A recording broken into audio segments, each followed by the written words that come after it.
नमस्कार मित्रों, आज हम लोग चर्चा करने वाले हैं इलेक्टोरल बॉन्ड डोनेशन एक्सपोजर के बारे में, जो कि बहुत ही चर्चा का विषय रहा है। तमाम political parties, news channels, YouTubers और देश दुनिया में इसकी बहुत चर्चा हुई। ऐसा कहा जाता है कि इससे बड़ा स्कैम भारत के इतिहास में नहीं हुआ आज तक। तो आखिर वो कौन लोग थे जिन्होंने इतने बड़े स्कैम का पर्दाफाश किया? तो उनमें से एक नाम आता है कमांडर लोकेश बत्रा, जो कि नेवी से रिटायर्ड ऑफिसर हैं। इन्होंने एक आरटीआई दायर किया था। ये जानकारी मांगा था कि जो पॉलिटिकल पार्टीज़ हैं उनको जो डोनेशन जा रहा है वो उनको कौन लोग हैं जो डोनेट कर रहे हैं, और कौन सी पार्टी को कितना फंडिंग हुई है, कितना चंदा गया है, ये पब्लिक फोरम में लाया जाए, ये बताया जाए। ऐसा इन्होंने एक आरटीआई दायर किया। तो जब आरटीआई दायर किया और आरटीआई का जवाब नहीं मिला तो उन्होंने क्या किया, इसको अपीलिंग ऑफिसर के बाद इन्होंने इसको सेंड किया, और ये कहते हुए अपीलीय अधिकारी ने निरस्त कर दिया कि पॉलिटिकल पार्टीज रेस्पॉन्सिबल नहीं है आरटीआई का रेस्पॉन्ड करने के लिए, वो इस दायरे में नहीं आते हैं। ऐसा करते हुए इंफॉर्मेशन कमीशन ने इसको निरस्त कर दिया। जब इंफॉर्मेशन कमीशन ने इसको निरस्त कर दिया तो फिर एडीआर, और एडीआर एक तरीके का एनजीओ है, तो ये लोग मिलकर जो है एक पीआईएल दाखिल किए। इसके बारे में अभी हम आगे चर्चा करेंगे। तो पहले देख लेते हैं इलेक्टोरल बॉन्ड है क्या। तो बेसिकली इलेक्टोरल बॉन्ड है पॉलिटिकल पार्टीज को गुमनाम तरीके से फंडिंग करना या चंदा देना, वो भी लीगल तरीके से। 2017 के पहले ये लीगल नहीं था, 2017 के बाद क्या हो गया, ये लीगल हो गया। अगर कोई पॉलिटिकल पार्टीज को डोनेशन करना चाहता है तो वो क्या है, एसबीआई से बॉन्ड्स के रूप में परचेज कर सकता है। बॉन्ड्स क्या मतलब कि वहाँ से 1,000, 10,000, 1 लाख, 10 लाख, 1 करोड़ के बॉन्ड्स अवेलेबल रहेंगे। उन बॉन्ड्स को परचेज करेगा पर्टिकुलर पार्टीज़ के नाम से, तो वो क्या होगा, ऑटोमेटिकली उस पार्टीज़ को 15 दिन के अंदर वो पॉलिटिकल पार्टी जिसको आपने डोनेट किया है वो उसको कैश करा सकती हैं। अगर वो 15 दिन के भीतर कैश नहीं कराते हैं तो वो क्या होगा, वो चला जाएगा प्रधानमंत्री राहत कोष में। तो बेसिकली ये है फंडामेंटल्स इलेक्टोरल बॉन्ड का। तो 2017 में इसको कानूनी मान्यता दी गई, 29 जनवरी 2018 में।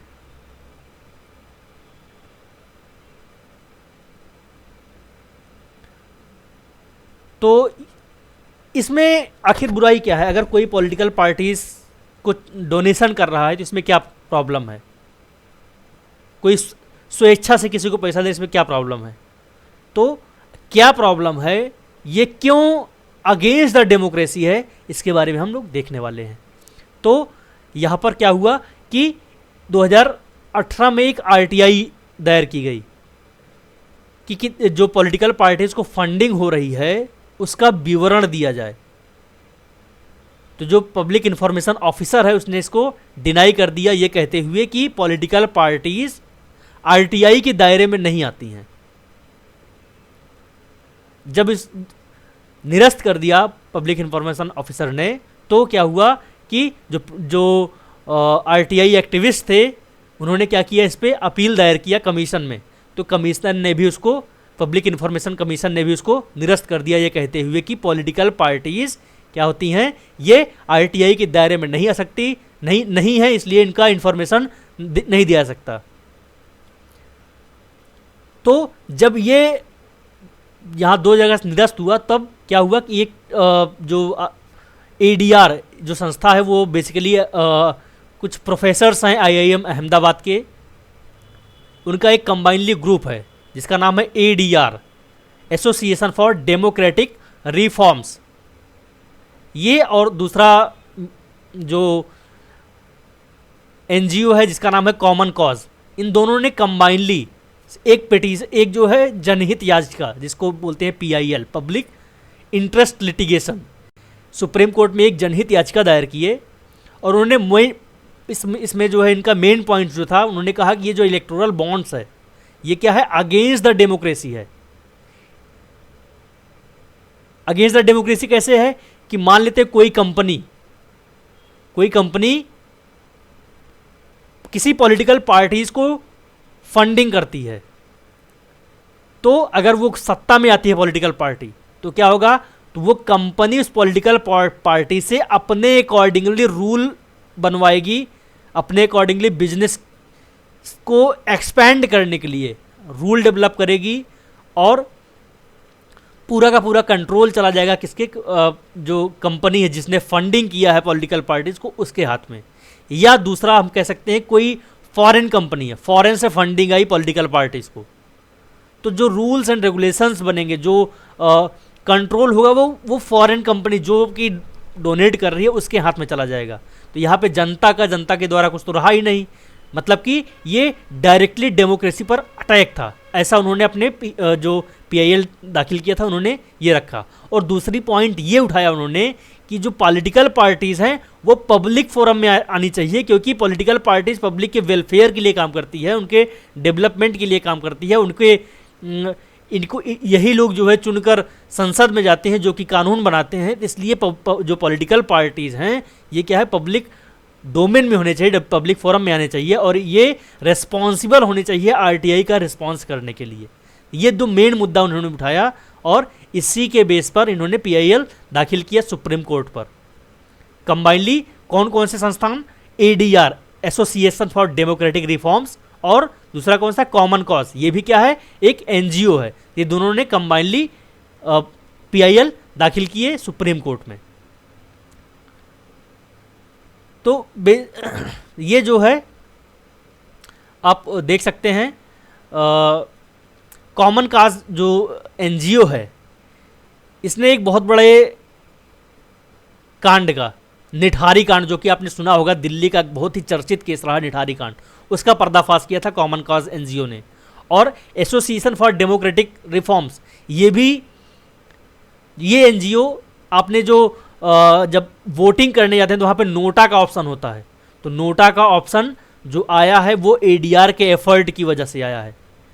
और आपने देखा होगा कि जो पॉलिटिकल पार्टीज, जैसे मान लीजिए कोई इलेक्शन के लिए उम्मीदवार होता है तो उसको अपने टोटल जो प्रॉपर्टी है, उसके पास कितनी प्रॉपर्टी है, उसके पास कितने क्राइम उसने किए हैं या कितना पेंडिंग जो कि विचाराधीन है न्यायालय में, उसको पूरा का पूरा पब्लिक डोमेन में लाके उसको बताना पड़ेगा।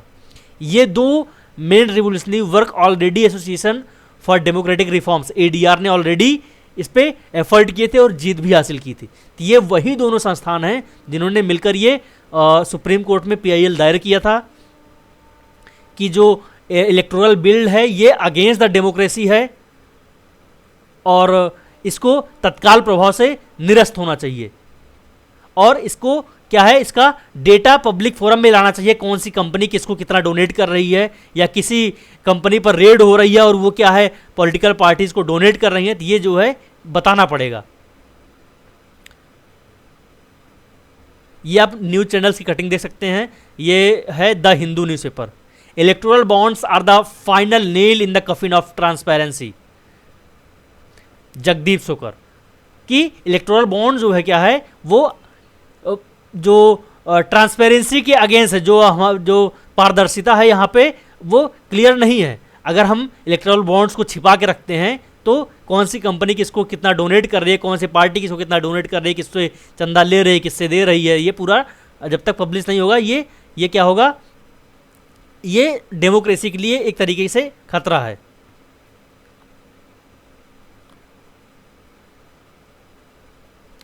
तो यहाँ पे जो मेन पर्पस था इसको निरस्त होने का, इलेक्टोरल बॉन्ड्स में affect the decision of the government.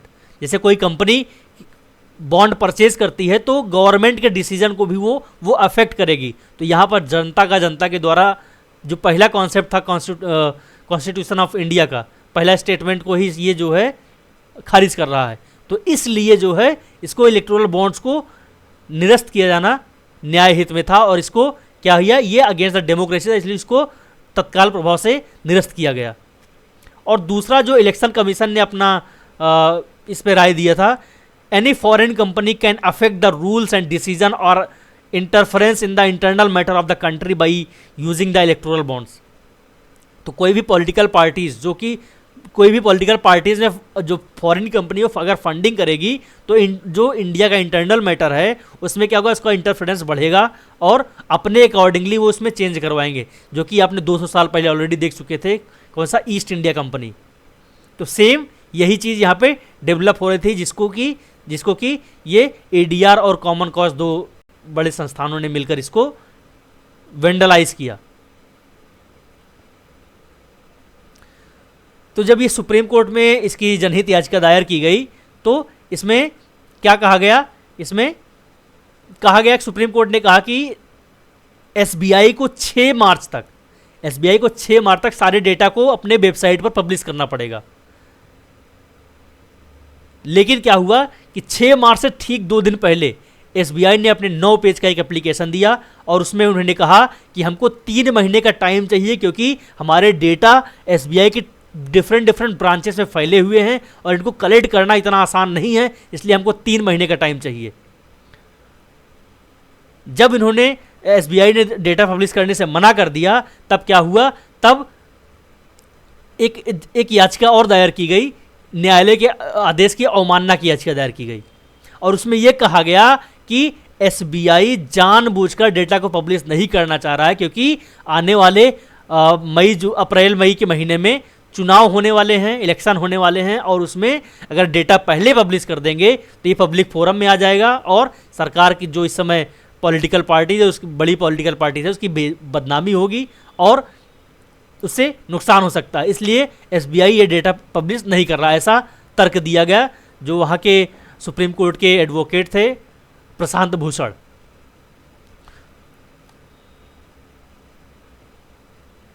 और अवमानना में यह भी कहा गया, अवमानना याचिका में कहा गया कि एसबीआई के पास 6 मार्च तक जानकारी प्राप्त करने के लिए पर्याप्त रिसोर्सेस थे, क्योंकि एसबीआई ने जो डेटा खुद ही एंटर किया, खुद ही कलेक्ट किया है, उसी डेटा को पब्लिश करने में इतना टाइम कैसे लग सकता है, जबकि एसबीआई के पास 2,60,000 कर्मचारी हैं और 22,500 मुख्यालय हैं, इनकी शाखाएं हैं, 17 स्थानीय प्रधान कार्यालय हैं, 101 क्षेत्रीय कार्यालय हैं, 36 देशों में 208 विदेशी कार्यालय हैं और यह विश्वास करना कठिन है कि एसबीआई यह जानकारी एकत्र करने में सक्षम नहीं है, जिसे एसबीआई ने स्वयं दर्ज किया है।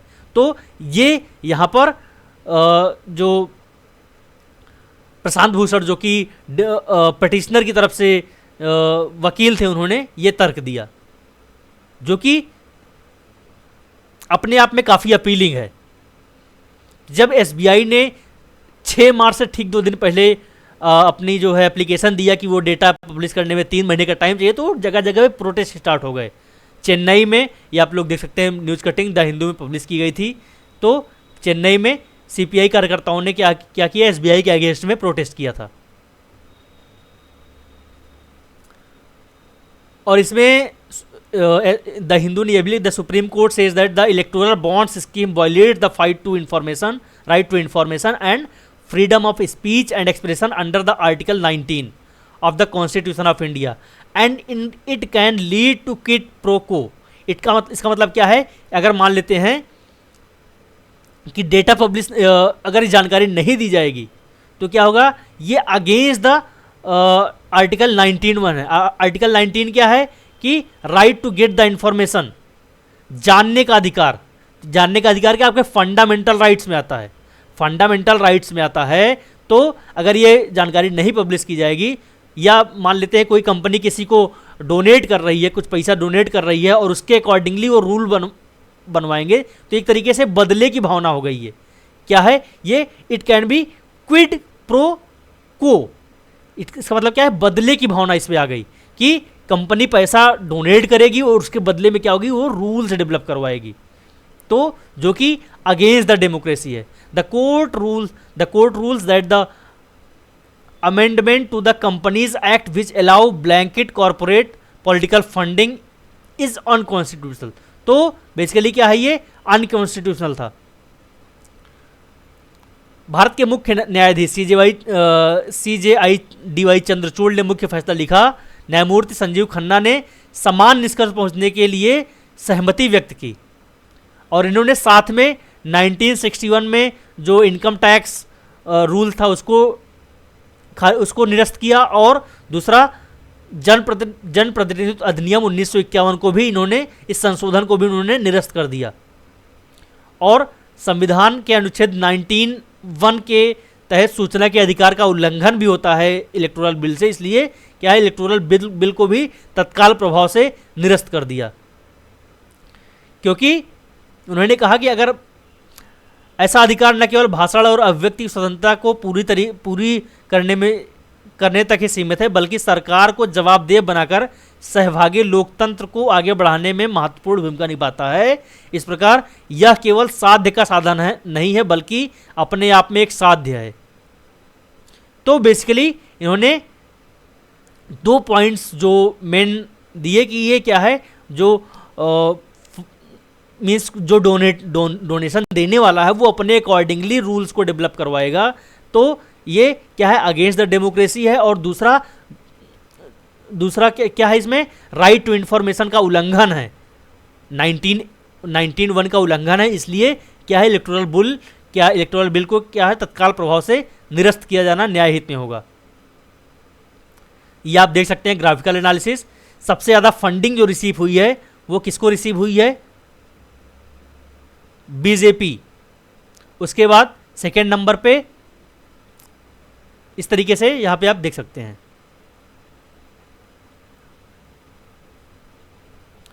तो इसका कंक्लूजन क्या रहा कि आरपीए अधिनियम, वित्त अधिनियम 2017 और कंपनी अधिनियम 2013 में सभी संशोधन संविधान 19 और 14 का उल्लंघन है। 19 क्या है, जानने का अधिकार, सूचना का अधिकार, basically right to get the information. ये 2005 में जो आया, 2005 में इसमें क्या था कि सबसे पहले राइट टू एक्सप्रेशन होना चाहिए। राइट टू एक्सप्रेशन क्या है, आपको बोलने का अधिकार है, लेकिन अगर आपके पास सूचना नहीं आएगी, आप जानोगे नहीं तो बोलोगे क्या। तो इसलिए 19(1) को सूचना के अधिकार को फंडामेंटल राइट्स में इंक्लूड किया गया और जानने का अधिकार एक्सप्रेशन के अधिकार में इंक्लूड किया गया। तो इसलिए 19(1) क्या एक्सप्रेस करता है कि सूचना का अधिकार आपका फंडामेंटल राइट है, जो कि आपका मौलिक अधिकार है।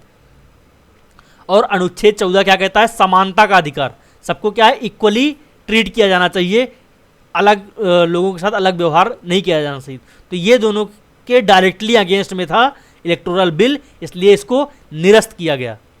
और सुप्रीम कोर्ट ने चुनावी बॉन्ड के बदले धन प्राप्त करने वाले एकमात्र भारतीय बैंक SBI को इन्हें जारी करना बंद करने का निर्देश किया गया। तो हम ये कह सकते हैं सुप्रीम कोर्ट का फैसला जो था नागरिकों की सतर्कता का परिणाम था और हमें राजनीतिक दलों की ज़रूरत है, लेकिन यह सुनिश्चित करना भी हमारे ऊपर निर्भर करता है कि वे राष्ट्र और समाज की भलाई के लिए काम करें। तो अगर आपको हमारा वीडियो जानकारी से भरपूर लगा हो तो आप लाइक, शेयर, सब्सक्राइब कर सकते हैं। बाकी हम ऐसे ही इन्फॉर्मेटिव वीडियो लाते रहेंगे। तब तक के लिए धन्यवाद, बाय बाय।